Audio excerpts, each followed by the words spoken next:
Welcome back. We continue with the paper 1, 2025 MSCE Physics. All right. So we already have looked at questions 1 to 6A. Now we continue with 6B. Question 6B, we are asked to calculate the temperature of a pressure reading for a pressure reading of 770 millimeters of mercury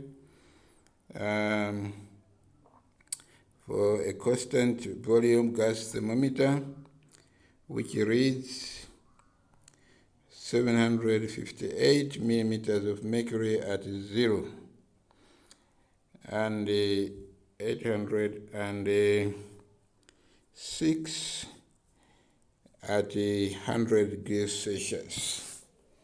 So without much ado, we are told that the pressure at 0 degrees, just call it P sub O, is 758, and then the pressure at 100, the pressure at 100 degrees Celsius, we are told is 806, so 806 millimeters of mercury, while the pressure, the given pressure is the P is, the given pressure is simply 770.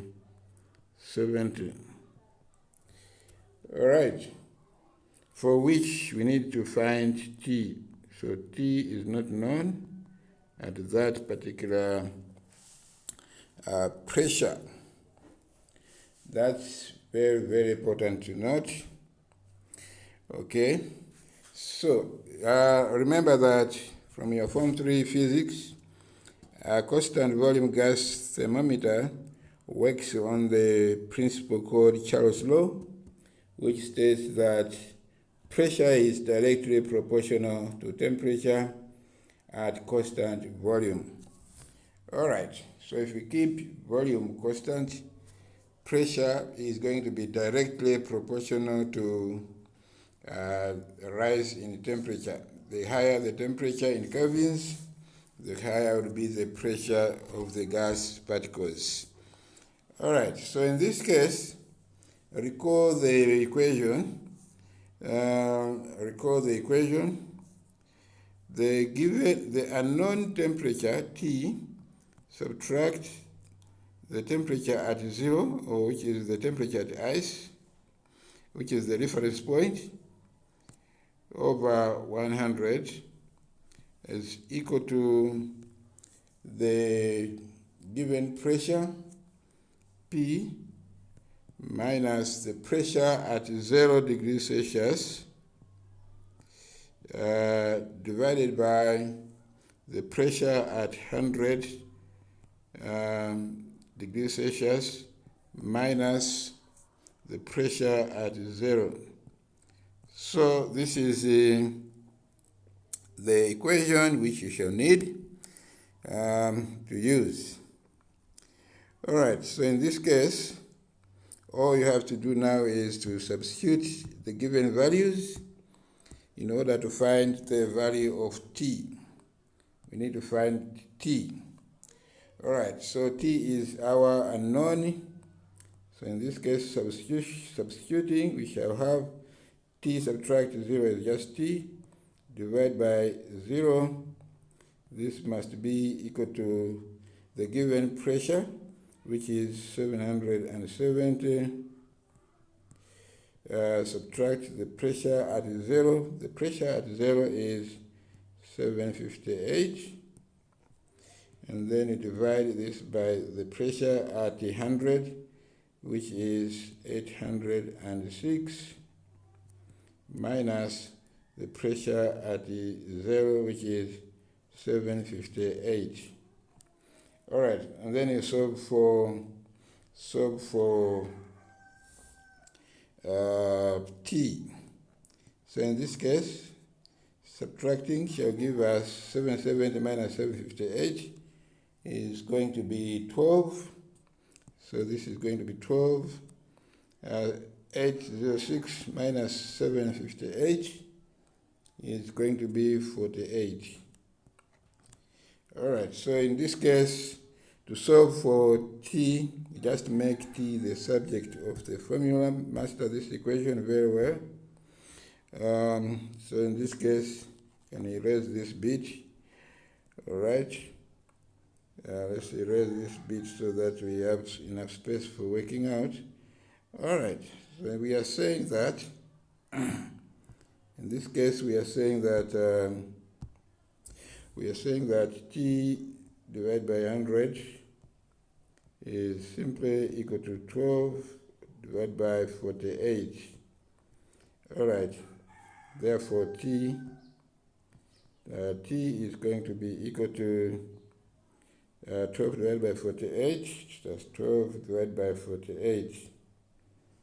12 divided by 48 is 0.25. So t, therefore, make t the subject by multiplying both sides by 100. So we have 0.25 times 100. This should be able to give us t is going to be equal to 25. So the temperature required is simply 25 degrees Celsius. 25 degrees Celsius. All right, so that's what was expected of the candidates then. And if all this is clearly shown, then you must get 4 marks. Remember, the number of marks indicates how many steps you have to include, how many steps you need to show. You need to show. All right, so I hope so far so good. My name once again is Mr. Paul Chilola. Make sure you go through this a number of times until you are sure that you can find the same. You can find the same outcome.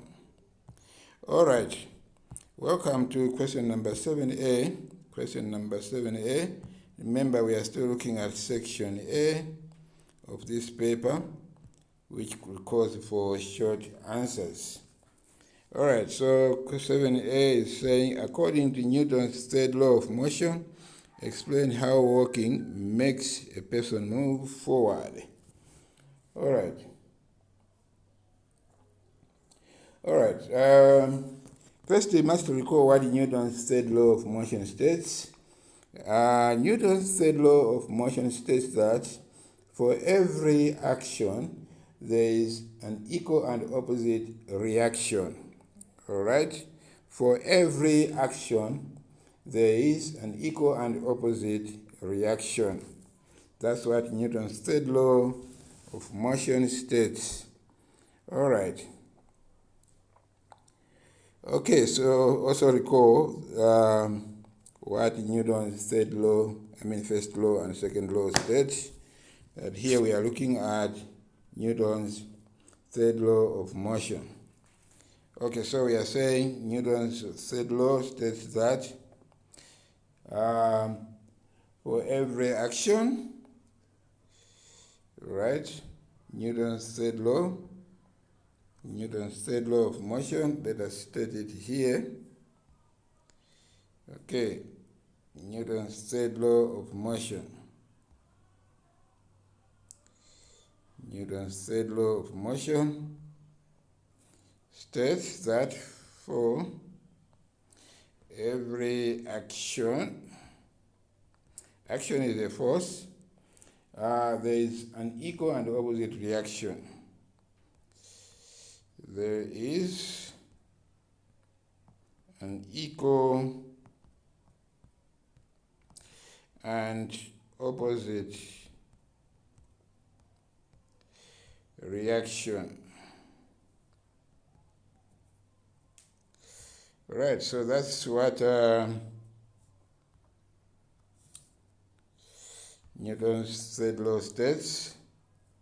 For every, but the question is not asking us to state the law, but we need to apply it in walking.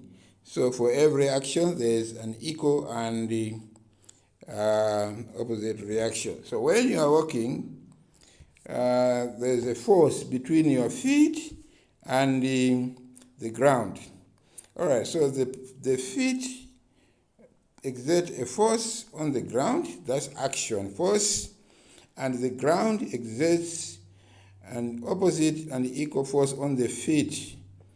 All right, that's a reaction force, enabling you to walk.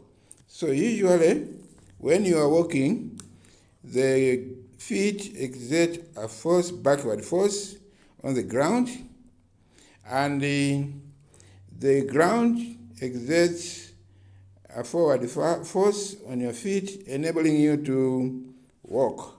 Okay, so the answer here, the examiner is asking you to say the following. All right, so feet exert a backward force,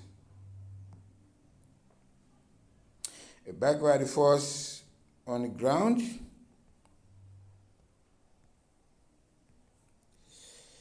and the ground exerts a forward force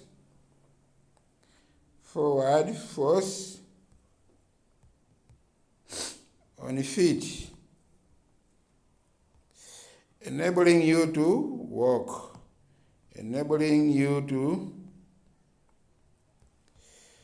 walk forward. So that's the action and reaction between the feet and the ground. So feet exert a backward force. This should be force. All right, so we are saying,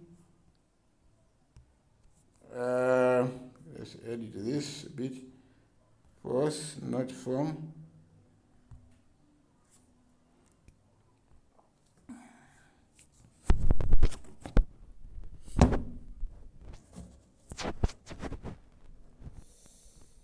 All right, let's edit this.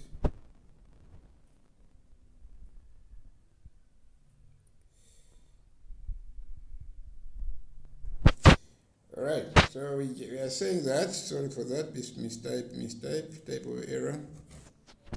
Let us edit this.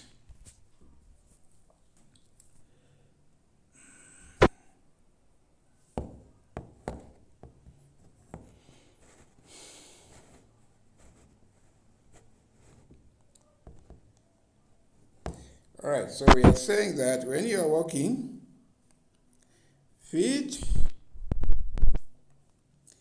exert a backward force on the ground, and the ground, on the other hand, exerts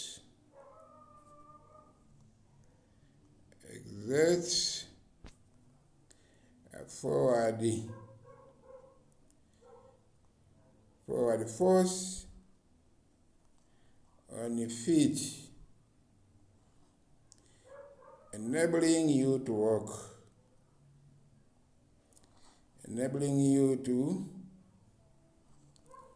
walk, forward.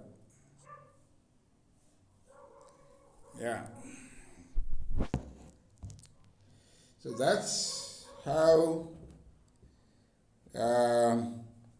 Newton's third law of motion can be applied when walking. Explain how walking makes a person move forward. So feet exert a backwards force on the ground, and the ground exerts forward force on the feet, enabling you to walk. So the force due to the feet and the force due to the ground are a pair of forces that are a pair of action and reaction. Remember that for Newton's third law of motion to apply, there must be two forces. Forces always act in pairs. So feet exert a backward force. When you're walking, you're pushing the ground backwards, and the ground is pushing you forward, enabling you to walk. All right, so thank you very much. My name is, once again, is Mr. Paul Chilola. I hope we are moving together. All right, we are in this together. Remember, I will not leave you alone.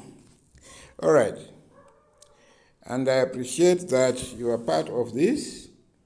You subscribed to the channel, enabling me as well to grow this side, and I'd like you to grow in the same way, making sure that you are learning.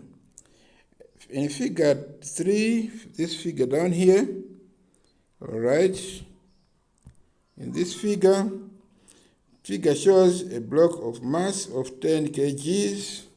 So we have this block of mass 10 kgs being dragged at a constant velocity with a force of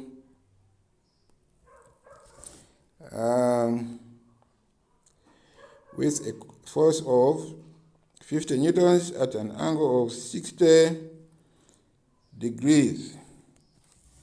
All right. Okay, so here important terms to catch our attention are the fact that the body is moving at a constant velocity. All right, so if the body is moving at a constant velocity, according to Newton's first law of motion, it means that the net force on the body is 0, and this happens when the forward force, the applied force, F, is equal to friction. So if the applied force is equal to friction force, let's just call it Fr, then the body, while this is moving, then the body is going to continue moving at a constant velocity, according to Newton's first law of motion. Right? Remember what Newton's first law of motion states. It states that a body at rest or moving at a constant velocity, it will continue moving, it will remain in a state of rest or continue moving at a constant velocity unless it is acted upon by an external and balanced force. So here we are looking at the second part, whereby the body is moving with a constant velocity, and for this to happen, it means the applied force must be equal to friction. So the two forces are equal and opposite the balance. All right. So from the question, Fr, which is friction, is also called dynamic frictional force. All right. So Fr is dynamic frictional force. Let's call this one Fr.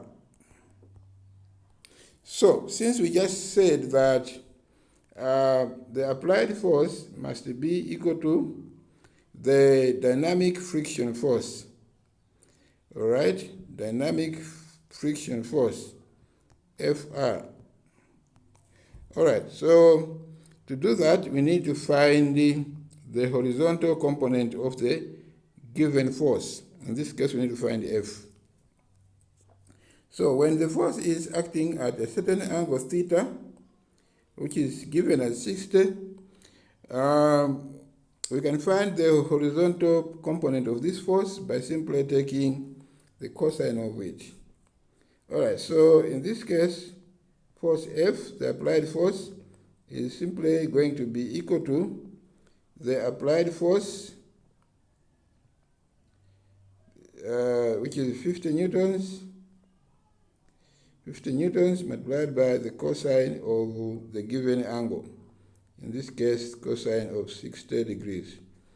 All right, so in this case, if you take 50 multiplied by the cosine of 60 degrees, the cosine of 60 degrees, all right, you get 25. So this is 25 newtons. 25 newtons. Therefore, because we said that at constant velocity, the applied force F is equal to the dynamic friction. So in this case, it is going to be dynamic friction is going to be equal to F, which is equal to 25 newtons as calculated from the calculator. It's 50 times cosine of 60 degrees. All right, so that is it, what you are supposed to have done. Okay, so if you do this properly, then you get yourself 2 marks. So the first mark is that by writing the equation, F equals to 50 cos 60 degrees equal to 25. So the expression is 1 mark. The answer is also 1 mark. Okay, so I hope that is okay. Then we are asked to calculate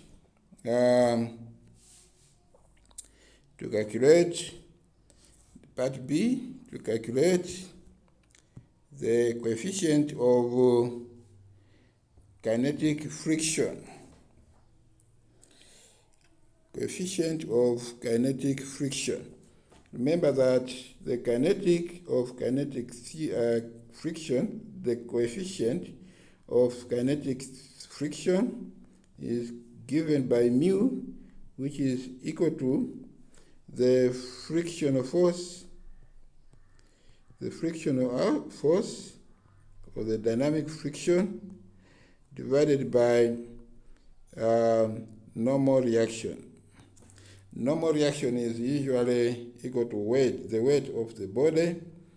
All right, so all we have to do now is to substitute, and since we got the friction force to be 25, so we have 25 divided by weight. So weight is just 10 kgs multiplied by 10. So we shall have 10 multiplied by 10. So we are taking G as 10. So in this case, we shall have 25 divided by 100. So in this case, the coefficient is going to be equal to, mu is equal to 2 point, not 2 points, but in this case is it's going to be 0.25. 0.25. Remember that the coefficient has no units. Okay, so it's just a pure number. It's just a pure number. It's just a pure number. All right, I hope we are good. Number 8, question number 8, we are still looking at section A, where the questions call for short answers. All right. So number 8, give 2 properties of vectors. First, you must recall the definition of vectors. Remember that vector quantities are quantities that have both magnitude and direction. All right, so from the definition already we have the 2 properties of vectors. So one, they have magnitude. So vectors have magnitude, but they also have direction. So these are the 2 properties of vectors. A vector should have magnitude and should have direction. A vector should have magnitude and direction. All right, I hope we are good. Unless you have questions. Okay. Then number 8b, we have a situation here.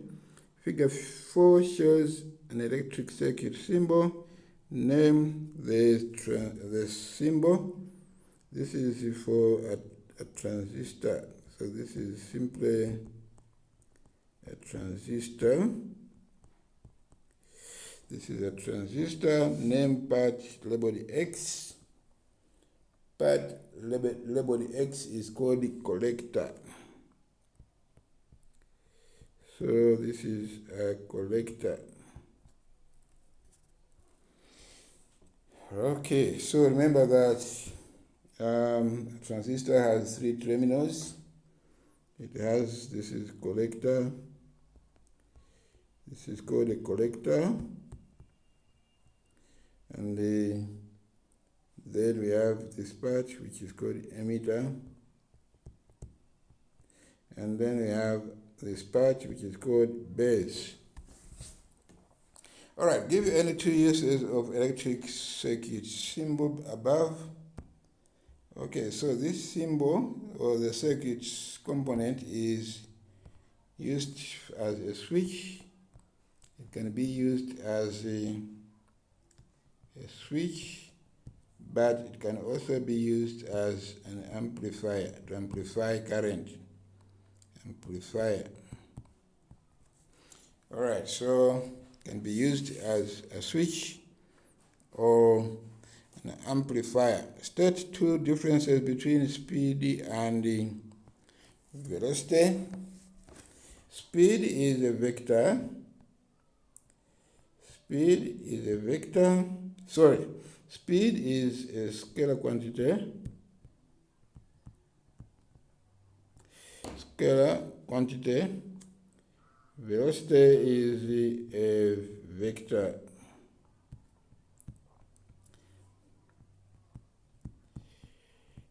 That's the first difference. As a matter of fact, there are 2 differences. Speed is a scalar quantity. Velocity is a scalar. Excuse me, why am I swapping the 2? Speed is a scalar. Velocity is a vector quantity. All right, so by saying that, you already have 1 mark. Okay. But you can also say,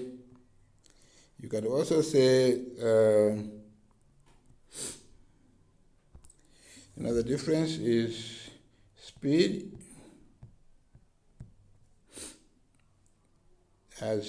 does not have direction, has no direction. It's a scalar quantity, as remember. Scalar quantity has no direction. Velocity, on the other hand, has direction because it's a vector. Vector quantities have direction. All right, scalar quantities have no direction. So please take note, speed is a scalar quantity, therefore no direction. Velocity is a vector quantity, therefore has direction. All right, so you can say either of the 2, you still get 1 mark. So this is difference number 1. You can either say speed is a scalar quantity while velocity is a vector quantity, or you can say speed has direction, velocity has no direction.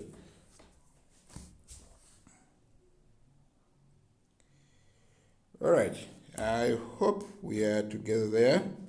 For the time being, I would like to leave you now, and when we meet again, we are going to look at the rest of the questions, but I still feel that we can continue for 3 more questions. Question number 9. 9b, figure below shows the graphs of motion of 2 more automobiles, P and Q. All right, so we have P and Q. All right. Okay. The question is saying, describe the motion of automobile P during the first 20 seconds. So during the first 20 seconds, all right, first take note of the type of graph this is. This is speed versus time. So for a speed versus time graph, from from 0 to 10 seconds, you see that the body is moving with constant velocity. I mean, not constant velocity, but uniform acceleration. So this is uniform acceleration. So the body accelerates uniformly, but from 10 seconds to 20, you can see that the graph line is flat. That means this is constant speed. So initially you have uniform acceleration, then constant speed. Only if the graph line is speed versus time. All right, so in this case, let's see what happens.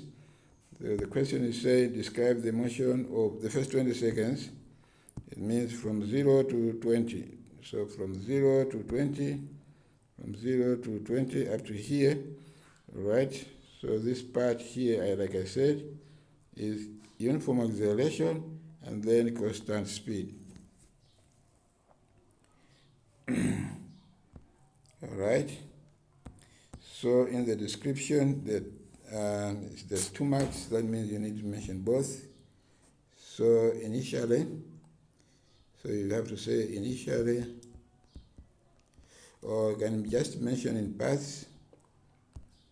The first 10 seconds. Let's write this properly. You can just say uniform acceleration, then constant speed. Yeah, 2 marks. So it means you have to mention these 2 parts. Which automobile will have traveled a longer distance during the first 20 seconds? Which automobile? So all you have to do is remember the distance covered is the area under the graph. Yeah, so in this case, during the first 20 seconds, the area under the graph gives the total distance covered. For P, the area we're considering is this one, which is that of trapezium. All right, but for Q, notice that the area under consideration is just this triangle here. All right, so the area of the triangle is probably less than the area of the trapezium. Therefore, you will see that P will cover much longer distance. How do we know that? Because the area under its graph line is that of trapezium, which is quite huge, and the area under the graph for Q is triangular, so it is quite less. So in this case, you would say which automobile has traveled longer distance. So in this case, it is P. Why are we saying P? Because we are considering the area under the graph, which is trapezium, much bigger area than the area under Q, which is just a triangle, and it's less. Okay. All right. So far, so good. Let's look at the next one, number 10. Calculate the power reaching a distribution station when a grid line that uses 500 volts and 4 ampere has internal resistance of 5 ohms. All right. So here, power dissipated. Power, remember, power is given as voltage times current.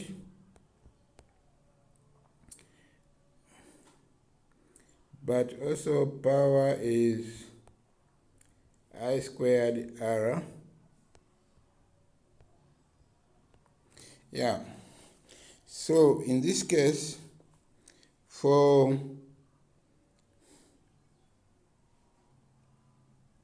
a grid of resistance 5 ohms, it means we shall use this equation here.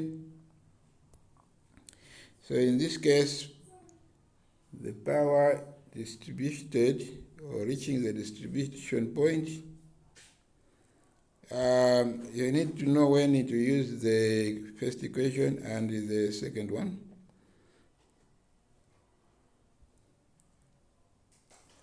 All right. So initially, assuming that there's no resistance, power is going to be equal to voltage times current. So in this case, voltage is 500. This is the power distributed. All right. The power transmitted is going to be 500 times 4, which is the I'm sure this is 2000 watts. All right, but on the way, just verify, this is 500 times 4. Yeah, so this is the power transmitted. But we are told that the wires have a resistance of 5 ohms. That means this is going to be to account for the power lost. So power lost is going to be, this is power lost, is going to be equal to I squared R. All right, so we need to find the power loss. Okay, so the power lost in this case is going to be I squared, which is 4 squared multiplied by 5. So if you square 4, that's 16. Then multiply by 5, that's 8. So the power lost is 80 watts. 80 watts. Therefore, the power reaching the distribution station is simply the difference between the two. So the power reaching the distribution station is going to be power generated minus the power lost due to the resistor there, resistance of 5 ohms. So power reaching the distribution station is going to be equal to 2000 subtract 80. Yeah, 2000 subtract 80. So 2000 subtract 80 gives us 1920. So 1920 watts. Yeah, so that's how this can be done. All right, please, in case you are not sure, ask questions. It will please me to explain this again in the comment section below. Don't hesitate to ask. If you are new to the channel, please consider subscribing so that you don't miss on any videos that I upload in the future. B, figure 6 is a diagram showing two different sound signals, A and B. All right, which signal represents a loud sound? All right, remember that loudness is directly proportional to amplitude. The higher the amplitude, the more loud a sound wave is. So just identify the one that has greater amplitude. Remember that amplitude is the maximum displacement of the oscillating particle from the equilibrium, here 0, to the maximum height there. That's amplitude A. So this is quite big amplitude compared to this one here. Therefore, the signal that represents a loud sound is signal A. Why? Because A has greater amplitude. Give a reason. So we say A has greater amplitude than B.